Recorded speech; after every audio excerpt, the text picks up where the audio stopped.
The third area that we find is important is, are we building our operating model and how we deliver based on our customers' goals or on our own internal goals? Look, for example, at your purpose statement or your mission statement. Is it about becoming number one in your marketplace, or is it about serving and improving your customers' lives? Next slide, please.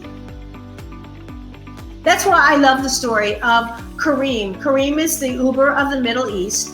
And what they noticed was a certain portion of their ridership was going downhill. Now, a lot of companies will send customers surveys and say, why don't you like us, or why aren't you riding with us?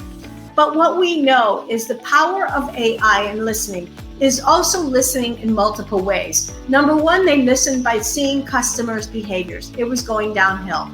The second thing that a lot of companies are doing is they're also going out and following customers home, not in a creepy way, to understand their life, watching them in their natural habitat, almost in an anthropological kind of a way. And what Careem found was their riders who were not riding with them anymore were having kids. So they started Careem Kids, which is a button on the app. They also hire drivers who like driving children around, again, blending in the personal side of it along with technology. And this has grown their business over 200%. Next slide, please.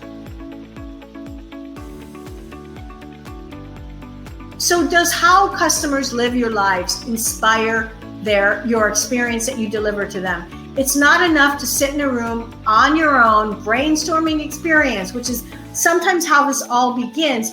We need to know the life to serve the life.